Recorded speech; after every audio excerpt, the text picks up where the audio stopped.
حي على الفلاح.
إن الحمد لله نحمده ونستعينه ونستغفره ونعوذ بالله من شرور أنفسنا ومن سيئات أعمالنا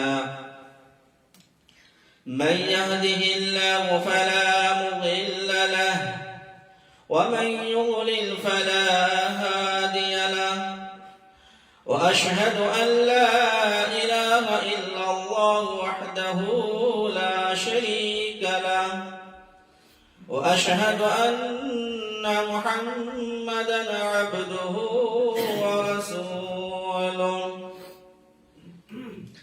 يا أيها الذين آمنوا اتقوا الله حق تقاته ولا تموتن إلا وأنتم مسلمون يا أيها الناس اتقوا ربكم الذي خلقكم من نفس واحدة وخلق منها زوجها وبث منهما رجالا كثيرا ونساء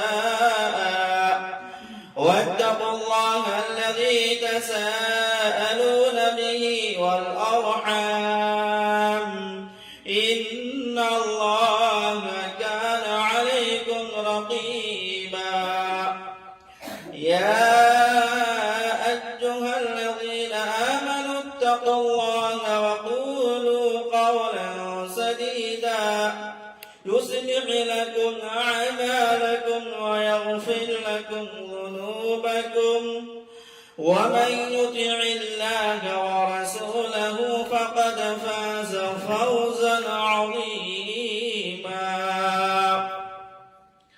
أما بعد فإن خير الحديث كتاب الله وخير الهدي هدي محمد صلى الله عليه وسلم وشر الأمور محدثاتها وكل محدثة بدعة وكل بدعة ضلالة وكل ضلالة في النار أعوذ بالله من الشيطان الرجيم بسم الله الرحمن الرحيم قاف والقرآن المجيد بل عجبوا أن جاءهم منذر منهم فقال الكافرون هذا شيء عجيب أإذا متنا وكنا ترابا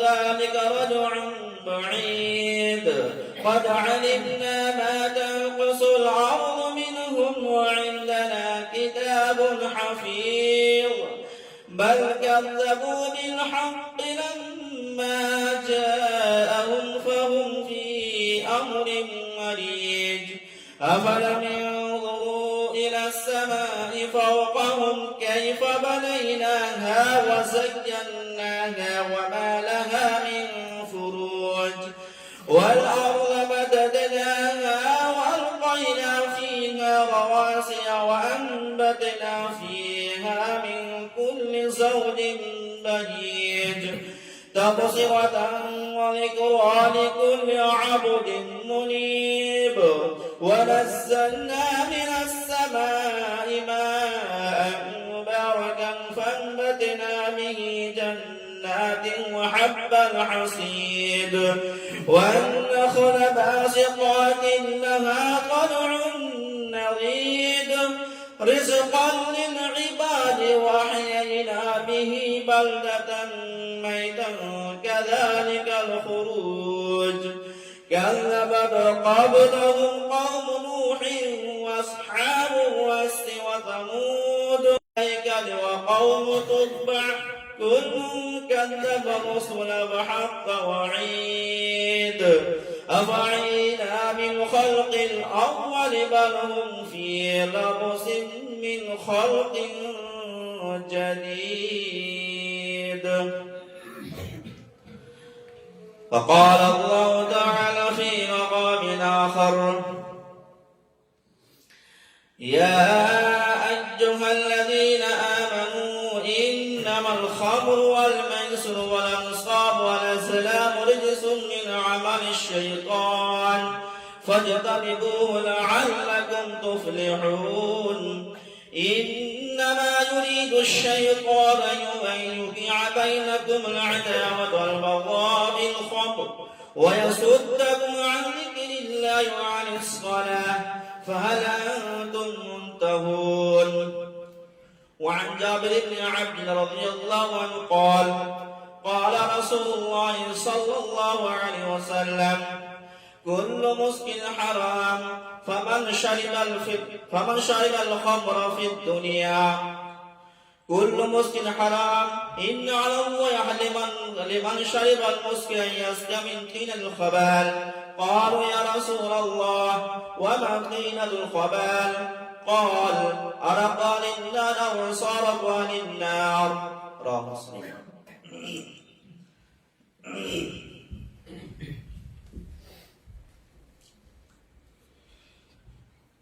সমবেত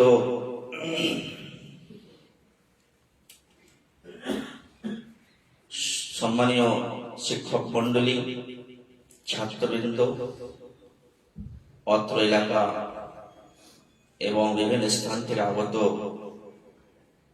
সম্মানীয় ইসলাম ভাতৃবৃন্দ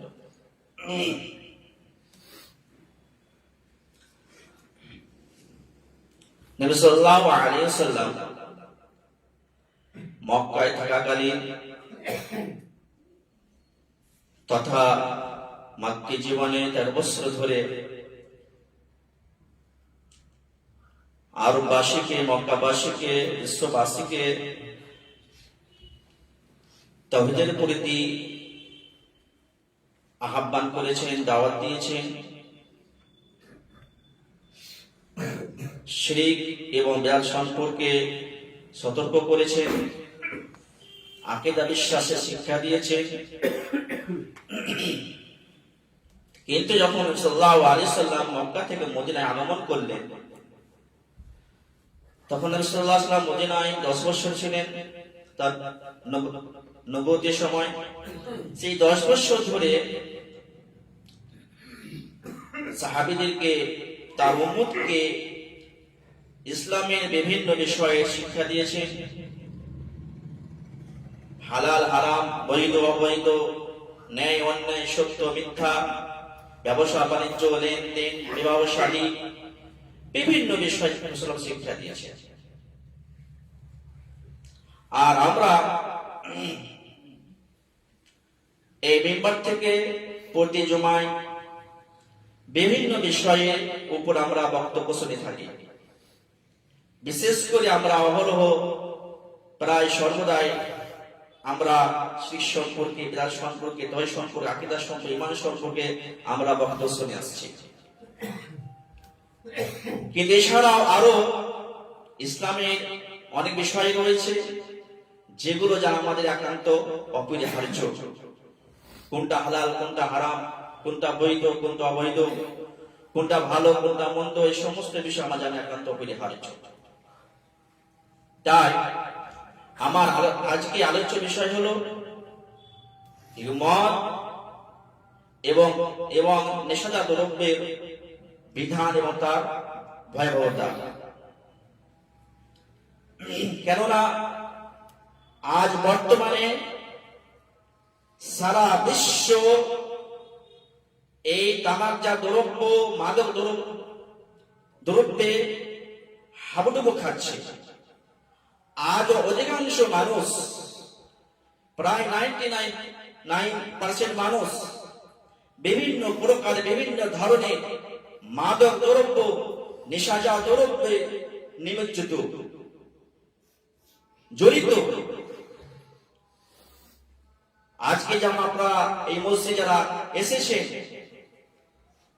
যে অনেকেই আমরা বিভিন্ন ধরনের নেশা আমরা অভ্যস্ত। কেউ বিড়ি, কেউ সিগারেট, কেউ গুল, কেউ খৈনি, কেউ গুটকা, কেউ মদ, কেউ তারি, কেউ গাঁজা, নানান রকম নাম রয়েছে। সে সমস্ত নেশা আমরা সেবন করি, ব্যবহার করি। তাই বলবো যে আপনারা এই বিষয়টি মনোযোগ সহকারে শ্রবণ করবেন, শুনবেন এবং মূল্যায়ন করবেন, এবং আজকে এখান থেকে প্রতিজ্ঞা করে যাবেন যে আজ থেকে জীবনে সমস্ত কিছু আমরা ব্যবহার করব না, সেবন করব না। প্রিয় মুসলিম ভাইসকল, এই মাদক দ্রব্য বা নেশাজাত দ্রব্য আজকে নতুন বিষয় নয়, এটা প্রাচীন যুগ থেকে এর ব্যবহার চলে আসছে। প্রথমে আমরা জানবো যে খামর, এই মাদক দ্রব্যকে বা নেশাজাত দ্রব্যকে আরবিতে খামর বলা হয়। এই খামর শব্দের অর্থ কি এবং কাকে বলা হয়? আল খামরু ওয়া হিয়া আত-তাকদিয়াতু ওয়াস-সাতর। খামরের শব্দের শাব্দিক অর্থ হলো ঢেকে দেওয়া, গোপন করা, আচ্ছাদন করা, আবরণ করা। এটা হচ্ছে খামরের শব্দের শাব্দিক অর্থ। সেই থেকে যেমন হাদিসে রাসূলুল্লাহ বলেছেন, লা ইয়াকবালুল্লাহু সালাতা হাইদিন ইল্লা বিখিমার, যে আল্লাহ রাব্বুল আলামিন সাবালিকা মহিলা সালাত কবুল করেন না ওড়না ছাড়া, দুপাট্টা ছাড়া। খেমার, খাম থেকে খেমার এসেছে। খেমা যেহেতু দুপাট্টা পুরো বডিকে ঢেকে রাখে, যে জিনিসটি ঢেকে রাখে তাকে বলা হয় খামর। খামর কাকে বলা? আল খামরু ইসমুল লিমা খামাল আকলা ওয়া গাত্তাহু মিন আইয়ি নাওইন সাওয়ান কানা মাশরুবা আও মাতউমা। খামর বলা হয় সমস্ত বস্তুকে যা মানুষের বিবেককে, বুদ্ধিকে ঢেকে দেয়, আচ্ছাদন করে, মানুষের বিবেকের ক্ষতি করে। সেটা পানীয় আর খাদ্য, যে কোনো প্রকারে বস্তু মানুষের বিবেককে ঢেকে ফেলে, সেটাই হলো খামর। তো খামরের শব্দটি ইসমে জিনস অর্থাৎ ব্যাপক শব্দ। মদ, যেটা খামরে আমরা বাংলা অর্থ হলো মদ, এই মদ বা খামর কোন নির্ধারিত বস্তুর নাম নয়, কোন নির্ধারিত পানীয় বস্তুর নাম নয়। ব্যাপক শব্দ, আম শব্দ, ইসমে জিনস অর্থাৎ যেই জিনিসে আপনার নেশা রয়েছে, যাতে যে বস্তু সেবন করে নেশা তৈরি হয়, সেটা হচ্ছে খামরের মধ্যে গণ্য।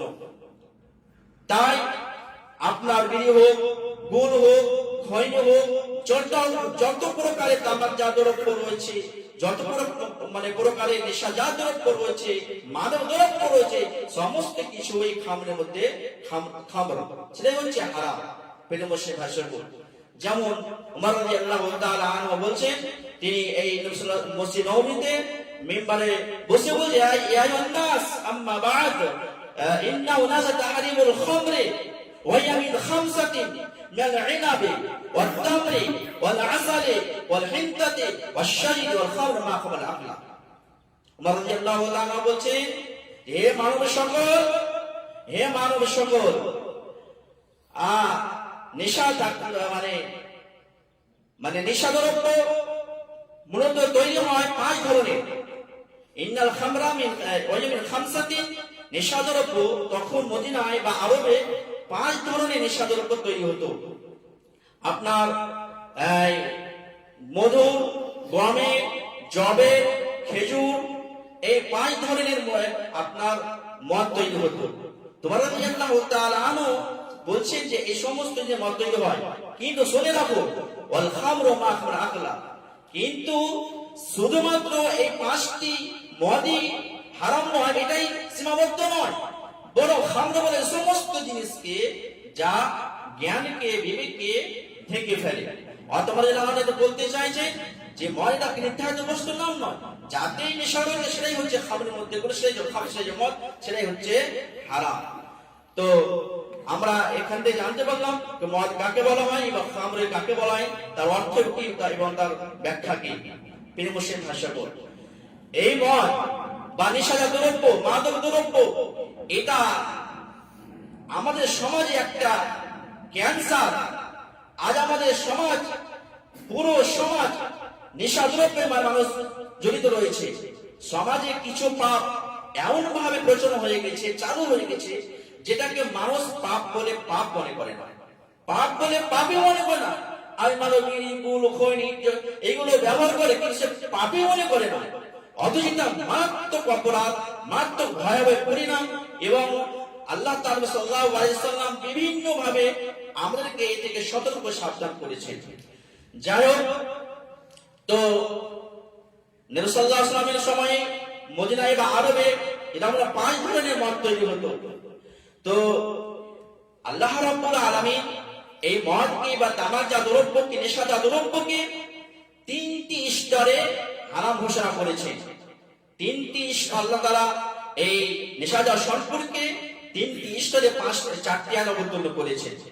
আল্লাহ রাব্বুল আলামিন সর্বপ্রথম তার বান্দাদেরকে, মানুষকে এই নেশাজাত দ্রব্যের, মাদক দ্রব্যের ভয়াবহতা, তার পাপ সম্পর্কে, তার ক্ষতি সম্পর্কে অবগত করেন, জানিয়ে দেন। তারপর আল্লাহ রাব্বুল আলামিন নামাজের সময় মদ পান করাকে হারাম ঘোষণা করেন। তারপর আল্লাহ রাব্বুল আলামিন চিরতরে কিয়ামত পর্যন্ত এই মদকে বা নেশাজাত দ্রব্যকে হারাম ঘোষণা করেন। যেমন আল্লাহ রাব্বুল আলামিন সূরা বাকারা 219 নম্বর আয়াতে বলছেন, ওয়াসআলুনা আল খামরি ওয়াল মাইসির কুল ফীহিমা ইসমুন কাবীর ওয়া মানাফিউ লিন-নাস ওয়াল ইসমুহুমা আকবার মিন নাফিহিমা। আল্লাহ বলছেন, হে নবী, লোকেরা তোমাকে জিজ্ঞাসা করছে জুয়া এবং মদ সম্পর্কে, খামর সম্পর্কে, নেশাজাত দ্রব্য সম্পর্কে। তুমি বলে দাও, কুল ফীহিমা ইসমুন কাবীর, এই উভয়ের মধ্যে, মদের মধ্যে, জুয়ার মধ্যে মহা পাপ রয়েছে। ওয়া মানাফিউ লিন-নাস, তবে মানুষের জন্য কিছু উপকার রয়েছে। তবে ওয়া ইসমুহুমা আকবার মিন নাফিহিমা, তবে তার পাপ, তার মানে উপকার চাইতে বেশি ভয়ানক এবং বড়। আল্লাহ তাআলা এই আয়াতে সম্পূর্ণরূপে নেশাজাত দ্রব্যকে হারাম ঘোষণা করলেন না, বরং ইঙ্গিত দিলেন যে ভবিষ্যতে এটা হারাম হবে। এবং একটি বিষয় মনে রাখবেন যে আল্লাহ তাআলা আমাদের জন্য সেই সমস্ত বস্তুকে হালাল করেছেন যাতে মানুষের উপকার রয়েছে, মানুষের কল্যাণ রয়েছে, এবং পবিত্র বস্তুকে আল্লাহ তাআলার জন্য হালাল করেছেন এবং যাতে মানুষের ক্ষতি রয়েছে, এবং অপবিত্র বস্তু সেগুলো আল্লাহ তাআলা আমাদের জন্য হারাম করেছেন।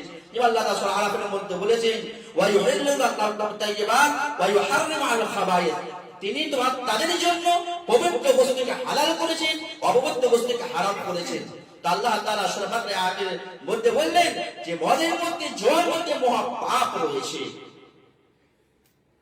যখন তারপর বলছি, তারপর আল্লাহ রাব্বুল আলামিন দ্বিতীয় স্তরে সূরা নিসা 23 নম্বর আয়াত অবতীর্ণ করলেন। আল্লাহ তাআলা আয়াতে বলছেন, ইয়া আইয়ুহাল্লাযীনা আমানু লা তাকরাবুস সালাতা ওয়া আনতুম সুকারা হাত্তা তা'লামু মা তাকুলুন।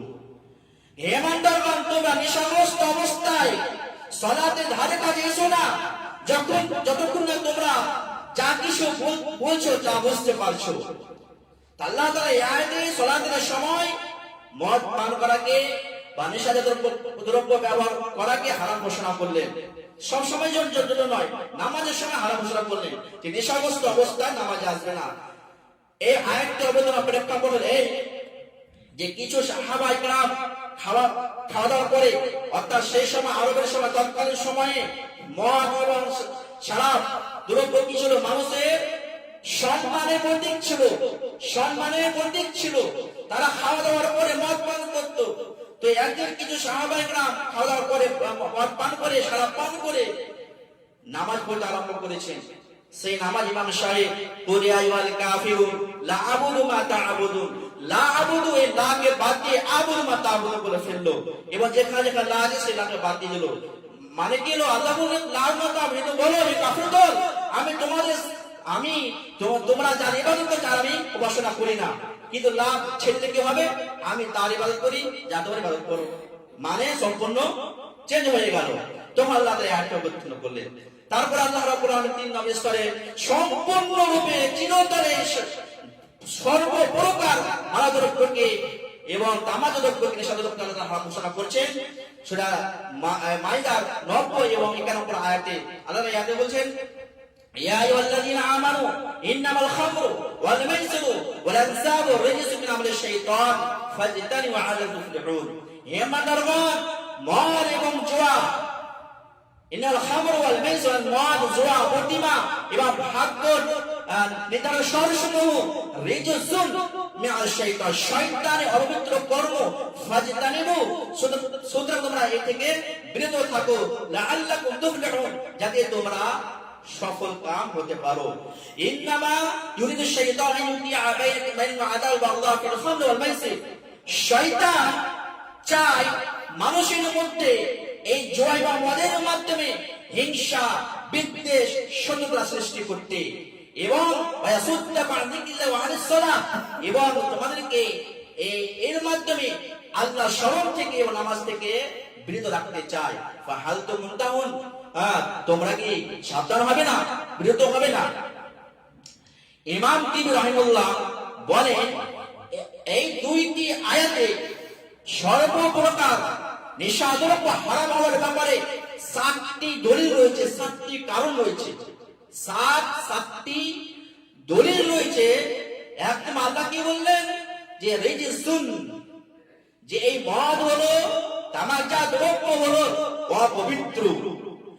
আর ইসলামে যে অবৈধকে হারাম, যা এই পুরো আয়াতটি পাঠ করলাম, নিষিদ্ধ। তাহলে কিন্তু আমালিশ শাইতান 2 নম্বর দলিল, যে মদ হলো নেশাজাত দ্রব্য হলো শয়তানি কর্ম, আর যে কোনো শয়তানি কর্মকে নিষিদ্ধ এবং হারাম। 3 নম্বর দলিল হলো ফাজতানিবু, আল্লাহ তাআলা বলে এই থেকে তোমরা বিরত থাকো। আর আল্লাহ তাআলা যে কাজ থেকে বিরত থাকতে বলেন সে কাজ কি? নিষিদ্ধ এবং হারাম, সে থেকে বেঁচে থাকা অপরিহার্য। 4 নম্বর দলিল হলো লাআল্লাকুম তুফলিহুন, যাতে তোমরা সফল কাম হতে পারো, কল্যাণ প্রাপ্ত হতে পারো। তাহলে যে কাজ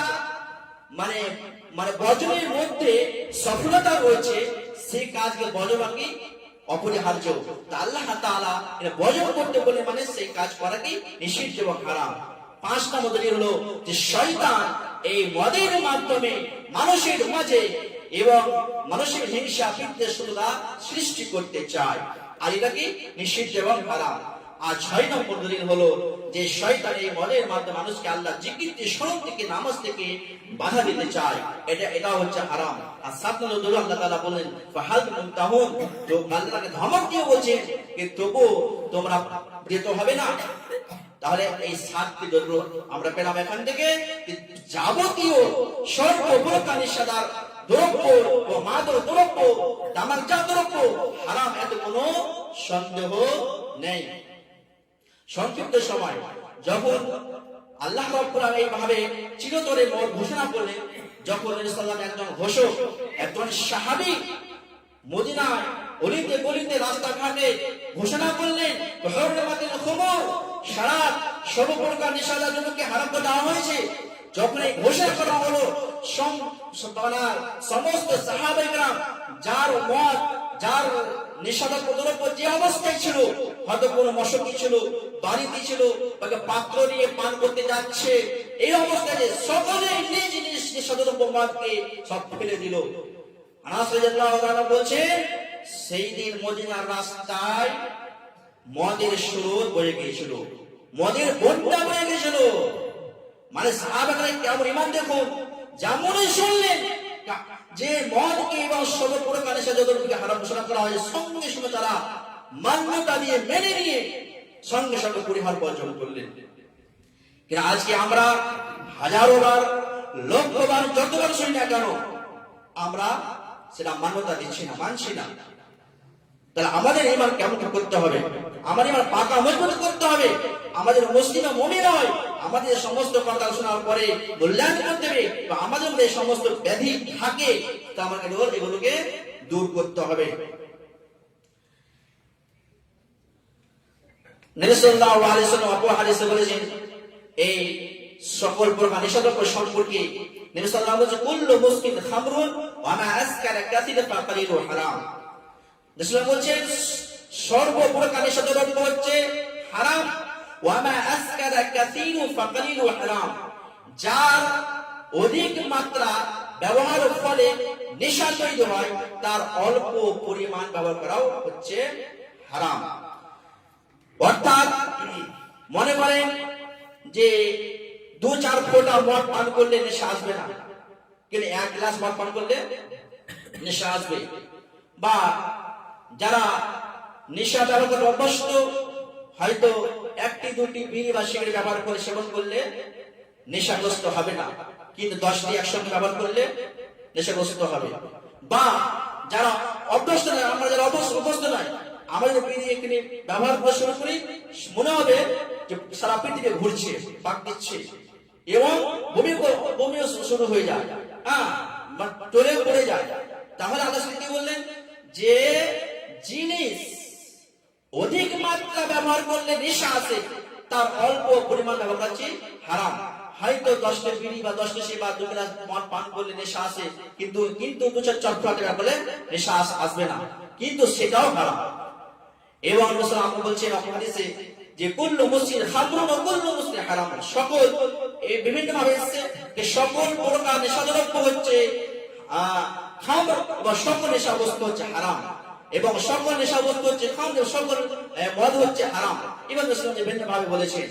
এবং রাসূল সাল্লাল্লাহু আলাইহি ওয়াসাল্লাম রাসূলকে আয়েশা বর্ণনা করেছেন যে রাসূল বিদ্যুতের সম্বন্ধে জিজ্ঞাসা করা, বিদ্যুৎ বলা হয় মধুর মদকে।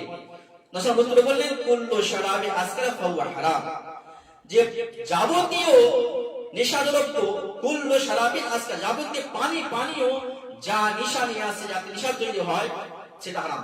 অর্থাৎ রাসূলকে মধুর মদ সম্বন্ধে জিজ্ঞাসা করা হলো, রাসূল ব্যাপকভাবে উত্তর দিলেন, ব্যাপক অর্থ দিলেন যে শুধুমাত্র মধুর মদ বলে নয়, বরং যাতে নেশা রয়েছে সেটা হচ্ছে হারাম। নবী সাল্লাল্লাহু আলাইহি ওয়াসাল্লামকে আবু সাজে বর্ণনা করেছেন, আল্লাহ রাসূল আমাদের এলাকায় মির্জ নামক, অর্থাৎ জবের মদ এবং মধুর মদ তৈরি করা হয়। রাসূল উত্তরে বললেন কুল্লু মুসকির হারাম, যাবতীয় সর্বপ্রকার নেশাদার দ্রব্য হারাম। রাসূল সাল্লাল্লাহু আলাইহি ওয়াসাল্লাম বলেন যে আঙ্গুর থেকে মদ তৈরি হয়, জব থেকে, গম থেকে, খেজুর থেকে, মধু থেকে, ভুট্টা থেকে মদ তৈরি হয়। ওয়া ইন্নী আনহা আন কুল্লি মুসকির, আমি তোমাদেরকে সর্বপ্রকার যাবতীয় নেশাদার থেকে নিষেধ করছি। তাহলে বোঝা গেল, সেজন্য হাফিজ ইবনে হাজার রাহিমাহুল্লাহ ফতুর বাড়িতে কুল্লু মুসকির হারামুন এবং কুল্লু শারআন হারাম, এই হাদিসে ব্যাখ্যা করতে বলছেন যে ইয়াদুল্লু আলা তাহরিম মা ইউসকির ওয়ালাউ লাম ইয়াদুল্লু আলা মা তাহরিম ইউসকির ওয়ালাউ লাম ইয়াকুন শারাবান ওয়া ইয়াদখুলু ফি যালিকা আল হাশর গায়রুহা। আপনারা বলছেন যে এই হাদিসটি প্রমাণ করে যে সমস্ত পানীয় বস্তু নেশা নিয়ে সেগুলো হারাম হওয়ার ব্যাপারে, যদিও তা পানীয় না হয়, এবং এতে হাশিশ মানে ঘাস এবং এছাড়া যে কোনো জিনিস যাতে নেশা রয়েছে সেটা ব্যবহারকে হারাম, এটা হাদিসে প্রমাণ করছে।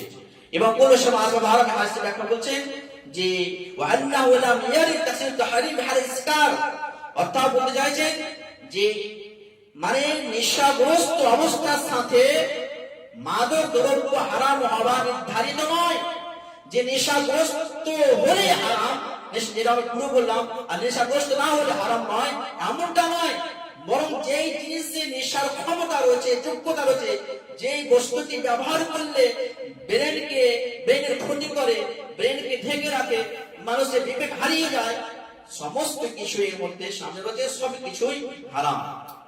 তাহলে আমরা এই সমস্ত আরো অনেকগুলো প্রমাণ রয়েছে, আমরা এই সমস্ত প্রমাণকে জানতে পারলাম যে যাবতীয় সর্বপ্রকার নেশাদ্রব্য একই রকম ভাবে হারাম। শুধু পানীয় বস্তু মদ গ্লাসে দ্বারা ব্যবহার করে পান করে সেটা বলে নয়, বরং গুড় হোক, খৈনি হোক, ভুট্টা হোক, জর্দা হোক, গাঁজা হোক, আফিম হোক, নানা রকমের রয়েছে, সমস্ত কিছুই কিন্তু খামের মধ্যে গণ্য, সবই একই রকম ভাবে হারাম। এর মধ্যে কোনো তারতম্য নেই। যে জিনিস ব্যবহার করলে মানুষের বিবেককে ক্ষতি করে সেটাই হচ্ছে হারাম।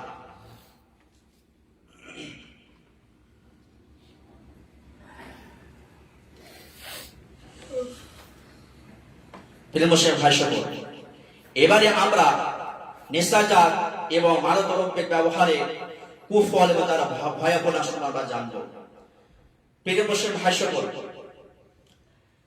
যে কোনো প্রকার নেশাদ্রব্য ব্যবহারের ফলে এর মারাত্মক ক্ষতি রয়েছে, আধ্যাত্মিক ক্ষতি, আর্থিক ক্ষতি, সম্মানের ক্ষতি। অর্থাৎ ইসলাম আমাদেরকে বা আল্লাহ রাব্বুল আলামিন আমাদেরকে বিশেষভাবে 5টি জিনিসের হেফাজত করতে বলেছে, 5টি জিনিসের হেফাজত করতে বলেছে। আর এই নেশা, যে কোনো প্রকার নেশাজাত দ্রব্য ব্যবহার করার ফলে 5টি জিনিস নষ্ট এবং ধ্বংস হয়। আল্লাহ রাব্বুল আলামিন আমাদেরকে ঈমানের সংরক্ষণ করতে বলেছে, কিন্তু নেশাজাত দ্রব্য ব্যবহার ফলে ঈমানের ক্ষতি হয়। কারণ আমরা জানি ঈমানের সংজ্ঞায় যে সৎ কর্ম করে ঈমান বাড়ে, ঈমান মজবুত হয়, এবং অসৎ কর্ম করলে ঈমান নষ্ট হয়, ঈমান কমে যায়। তাহলে যে কোনো নেশাজাত দ্রব্য এটা আল্লাহ তাআলা নিষিদ্ধ করব, তারা মানে হারাম ঘোষণা করেছে, তাহলে এটা ব্যবহার করলে আপনার ঈমান নষ্ট হয়ে যাবে, ঈমানের ক্ষতি হলো। 2 নম্বর ক্ষতি, এই তামাকজাত দ্রব্যের ব্যবহারের ফলে আর্থিক চরম ক্ষতি হয়, মানুষের মানে কোটি কোটি লক্ষ লক্ষ টাকা নষ্ট হয়। অথচ আল্লাহ রাব্বুল আলামিন আমাদেরকে অপচয় করতে নিষেধ করেছেন। যেমন আল্লাহ রাব্বুল আলামিন কোরআনে বলেছেন, বিভিন্ন আয়াতে বা হাদিসের মধ্যে বলেছেন, হ্যাঁ, যে তোমরা আল্লাহ বলেছেন ওলা তুবাদি তাবদিরা, তোমরা অপব্যয় করো না। যারা অপব্যয় করে তারা হচ্ছে শয়তানের ভাই। অপব্যয় কাকে বলা হয়? একটা যে অপচয় করে অপব্যয়, ইসরাফ করে অপচয়, তাদের অপব্যয়। অপব্যয় বলা হয় যে হারাম কাজে, অবৈধ কাজে, অন্যায় কাজে, ইসলাম বিরোধী কাজে যেটা মানে ব্যয় করা হয় সেটা হচ্ছে অপব্যয়। আর অপচয় যে বৈধ কাজে প্রয়োজন থেকে বেশি ব্যবহার করা, যতটুকু প্রয়োজন তার থেকে বেশি ব্যবহার করা, সেটা হলো অপচয়। বুঝলেন? তো এটা হচ্ছে যে কোনো তামাকজাত দ্রব্যটাকে অপব্যয়, এটা হারাম। এই হারাম কাজে অর্থ নষ্ট করা। এবং আমরা জানি যে আল্লাহ রাব্বুল আলামিন কিয়ামত দিবসে মানুষকে 5টি জিনিস সম্পর্কে জিজ্ঞাসা করবেন, অর্থ সম্পর্কে জিজ্ঞাসা করবেন, ধন সম্পর্কে জিজ্ঞাসা করবেন, সে কিভাবে মানে অর্জন করলো আর কোন পথে ব্যয় করলো। যাই হোক, তাহলে ঈমানের ক্ষতি হলো, আর্থিক ক্ষতি হলো, এবং এই নেশাজাত দ্রব্য ব্যবহারের ফলে ব্রেনের ক্ষতি হয়, জ্ঞানের ক্ষতি হয়, জ্ঞান স্মরণ শক্তি হারিয়ে যায়, স্মরণ শক্তি লোপ পায়। এবং 4 নম্বর ক্ষতি হলো যে স্বাস্থ্যের ক্ষতি হয়, শরীরের ক্ষতি হয়। অথচ ইসলাম আমাদেরকে শরীরের যত্ন এবং করতে বলেছে। এই তামাকজাত দ্রব্য, এই মাদক দ্রব্য ব্যবহারের ফলে শরীরে বিভিন্ন রকমের ক্ষতি হয়। আপনার লিভার নষ্ট হয়, কিডনি নষ্ট হয়, হজম শক্তি লোপ পায়, এবং বিভিন্ন রকমের আপনার শরীরের মধ্যে ব্যাধির সৃষ্টি হয়। তারপরে 5 নম্বর ক্ষতি হলো সম্মানের ক্ষতি। সম্মানের ক্ষতি হয়। তো আমরা হাদিসের মাধ্যমে জানবো যে ক্ষতি কি রয়েছে। নবী সাল্লাল্লাহু আলাইহি ওয়াসাল্লাম বলেছেন লা তাশরিবুল খামরা ফাইন্না মিন তাকুল শাররি। রাসূল বললেন যে তোমরা মদ পান করো না, এটা মদ হলো যাবতীয় অকল্যাণের মূল চাবিকাঠি। নবী সাল্লাল্লাহু আলাইহি ওয়াসাল্লাম আরো বললেন ইসতানিবুল খামরা ফাইন্নাহুল খাবাইথ, তোমরা যাবতীয় নেশাজাত পথে বেঁচে থাকো, কারণ এটা হচ্ছে সর্ব প্রকার অশ্লীল কাজের মূল। ফামান লাম ইয়াজতানিবাহা ফাকাদ আসাল্লাহ ওয়া রাসূলাহু, যেই ব্যক্তি এই মদকে নেশাজাত দ্রব্যকে পরিহার করলো না, বর্জন করলো না, সে আল্লাহ তার রাসূলকে অমান্য করলো, নাফরমানি করলো। ওয়াস্তাহাক্কাল আযাবা বিমা'সিয়াতিল্লাহি ওয়া রাসূলিহি, রাসূল বলেন আর সেই ব্যক্তি আযাবের শাস্তির অধিকারী হয়ে গেল, হত্যার হয়ে গেল আল্লাহ তার রাসূলের অমান্য করার কারণে। যেহেতু আল্লাহ রাব্বুল আলামিন সুন্নাহর মধ্যে বলেছেন যে ওয়া মান ইয়াসিল্লাহা ওয়া রাসূলাহু ওয়া ইয়াতাআদা হুদুদাহু ইউদখিলহু নারান ফিহা ওয়া লাহু আযাবুন মুহিন।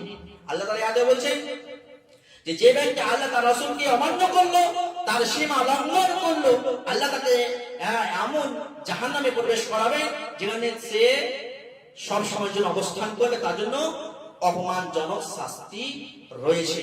এটা নবী স্বয়ং বলছেন।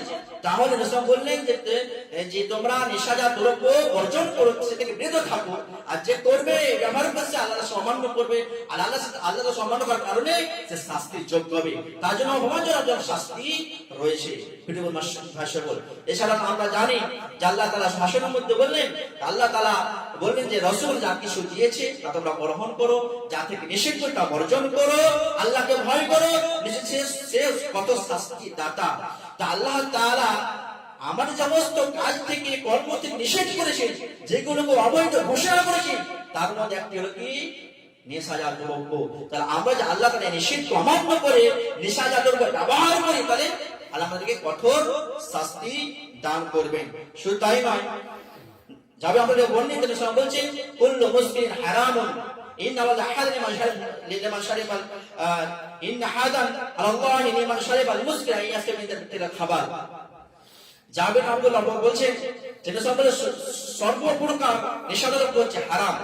ইন্না আল্লাহ হাদান লিমান শারিবাল মুসকিন ইয়াসমিন তিল খাবার।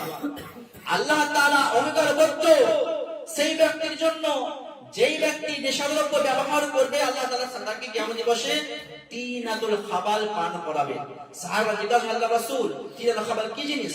রাসূল বললেন আরাক আহলিন নার আওসার আহলিন নার, জাহান্নামীদের শরীরে হতে যে রক্ত পুঁজ গলে গলে পড়ে, সেই রক্ত পুঁজ গরম তরল পদার্থ তাকে পান করা হবে। তাই আপনারা যারা এই সমস্ত নেশাদ্রব্য ব্যবহার করছেন, গুল হোক, খৈনি হোক, যারাই যে কোনো প্রকারে আপনারা নেশাদ্রব্য ব্যবহার করছেন, ভালো করে শুনুন, যারা এই সমস্ত জিনিস ব্যবহার করবে তাদেরকে আল্লাহ তাআলা কিয়ামত দিবস জাহান্নামে তিনাতুল খাবার তথা জাহান্নামীদের শরীর থেকে যে সমস্ত রক্ত পুঁজ গলে গলে পড়বে, শীঘ্র তাদেরকে পান করতে দেওয়া হবে। শুধু তাই নয়, নবী সাল্লাল্লাহু আলাইহি ওয়াসাল্লাম আরো বলেছেন যে যে ব্যক্তি মান শারিবাল খামরা ফি দুনিয়া ফামাতা ওয়া হুয়া ইউমিনু ওয়া লাম ইয়াতুব মিনহা লাম ইয়াশরিল আখিরাহ, যেই ব্যক্তি নেশাদ্রব্য ব্যবহার করতে, এক কথায় মানে নিয়মিত সর্বদা নেশাদ্রব্য ব্যবহার করতে পান করতে করতে মারা গেল, তওবা না করে, সেই ব্যক্তি কিয়ামত দিবসে পরকাল আখিরাতে সুপিও পানি পান করতে পারবে না, অর্থাৎ হযরত পানি পান করতে পারবে না, সে জান্নাতে যেতে পারবে না। এবারে সব বাবা পাঁচ বসে ওয়ালা লা ইয়াদখুল জান্নাতা আকুন ওয়ালা মাম্মারুন ওয়ালা মান্নার ওয়ালা মুমিনু খামরিন, যে ইসলাম বলছে পিতা মাতার অবাধ্য সন্তান এবং লটারি জুয়াতে অংশগ্রহণকারী এবং মানে খোঁটা দানকারী আর নিয়মিত সর্বদা সবসময় নেশাদ্রব্য ব্যবহারকারী জান্নাতে যাবে না। এবং আল্লাহ রাব্বুল আলামিন আমাদেরকে যেটা বললেন না ওয়ালা তুলকু বাইনা তাহলুকাতি, তোমরা নিজেদেরকে ধ্বংসের দিকে ঠেলে দিও না। তো নেশাদ্রব্যের অনেক ধরনের ক্ষতি রয়েছে, এবং আল্লাহ তাআলা আমাদেরকে যে পুরো বললাম যে আমাদেরকে শরীরের স্বাস্থ্য সমস্ত হেফাজতের নির্দেশ দিয়েছে। আল্লাহ কিন্তু বলছে লা তুলকু বিআইদিকুম তাহলুকাতে, তোমরা নিজেকে ধ্বংসের পথে নিক্ষেপ করো না। কিন্তু এই নেশাদ্রব্য পান করতে করতে আজ আমরা ধীরে ধীরে আস্তে আস্তে মৃত্যুর মুখে ঠেলে দিচ্ছি। অর্থাৎ এই নেশাদ্রব্যের কারণে মানুষ ধীরে ধীরে আস্তে আস্তে মৃত্যুর কোলে ঢলে পড়ছে। এটা হচ্ছে নেশাদ্রব্য ধর্মচক্র গোপন ভাবে এবং ধীরে ধীরে নিজেকে আত্মহত্যা করা নামান্তর। আল্লাহ রাব্বুল ওয়ালা আতাকু ওয়ালা তাকতুলু আনফুসাকুম, তোমরা আত্মহত্যা করো না। এবং এটা কত মারাত্মক অপরাধ। আরেকটা বিষয় বলি যে আল্লাহ রাসূল বললেন যে মান আকালা সাওমান ওয়া বাসারা ফালইআতাজিলনা আওলা মসজিদানা, কি যে ব্যক্তি কাঁচা রসুন বা কাঁচা পেঁয়াজ ব্যবহার করবে সে যেন খাবে যে আমার মসজিদে নিকটবর্তী না আসে, অর্থাৎ মসজিদে না আসে। দেখুন কাঁচা রসুন পেঁয়াজ এটাকে খাওয়া বৈধ, কিন্তু নবী সাল্লাল্লাহু আলাইহি ওয়াসাল্লাম আমাদেরকে মসজিদে আসতে নিষেধ করলেন। কেন? এর থেকে দুর্গন্ধ হয়। অপরাধ বলেছে যে যেই জিনিসে মানুষের কষ্ট হয় সেই জিনিসে ফেরেশতারাও কষ্ট অনুভব করে, তারা কষ্ট পায়। তাহলে এই কাঁচা রসুন পেঁয়াজের দুর্গন্ধের কারণে এতে মুসলিমদের কষ্ট হবে, ফেরেশতাদের কষ্ট হবে, সেই জন্য সাল্লাল্লাহু আলাইহি ওয়াসাল্লাম মসজিদে আসতে নিষেধ করলেন। কিন্তু তামাক দ্রব্য যেটা চিরতরে হারাম, তার দুর্গন্ধ আরো মারাত্মক। তাহলে ফেরেশতারা কত কষ্ট পায়, ফেরেশতারা কত কষ্ট পায়, মুসলিমরা কত কষ্ট পায়। আর হাদিসে আল্লাহ বলেছেন সেই হচ্ছে প্রকৃত মুসলিম যার হাত এবং জবান দ্বারা অন্য অপর মুসলমানের নিরাপদে থাকে। প্রিয় মুসলিম ভাই সকল, তো এই নেশাদ্রব্যের অনেক মারাত্মক ক্ষতি রয়েছে। তো আমাদের মানে বলার উদ্দেশ্য নেই যে আমাদেরকে এই সর্বপ্রকার তামাক দ্রব্যকে বিরত থাকতে হবে। এটা মারাত্মক ক্ষতি এবং মারাত্মক ভয়াবহ পরিণাম রয়েছে। অতএব আমরা মুসলিম হলে, মুমিন হলে, আমরা সফলতা অর্জন করতে গেলে, আমরা আল্লাহ সন্তুষ্টি অর্জন করতে গেলে আমাদেরকে সমস্ত কিছু মেনে চলতে হবে এবং যে অবৈধ বিষয় সেটা আমাকে বর্জন করতে হবে, তবে আমরা সফলতা অর্জন করতে পারবো। কিন্তু বর্তমানে আজ বিশ্বে এই সমস্ত জিনিসের মানুষ একদম ব্যাপক হারে ডুবে গেছে। আজ মানে ভাষা নেই, এত করুণ অবস্থা রয়েছে এই সমস্ত বিষয়গুলোর ব্যাপারে। তো যাই হোক, আমাদেরকে সমস্ত জিনিস থেকে বেঁচে থাকার চেষ্টা করতে হবে। আল্লাহ আমরা সকলকে এই ধরনের মানে লানত, অভিশপ্ত এবং অবৈধ যে সমস্ত আমাদের সর্বপ্রকার ক্ষতি করে, আত্মিক, নৈতিক, চরিত্রে, আর্থিক, সম্মানের সমস্ত বড় ক্ষতি করে, সেই সমস্ত আমরা বেঁচে থাকতে পারি, সেই থেকে আল্লাহ আমাদের তৌফিক দান করুন। আল্লাহ আমার সকলকে বেশি বেশি ভালো কাজ করা, সৎ পথে উপরে অটল থাকার তৌফিক দান করুন। আল্লাহুম্মা আমিন ওয়া আখিরু দাওয়ানা আলহামদুলিল্লাহি রাব্বিল আলামিন।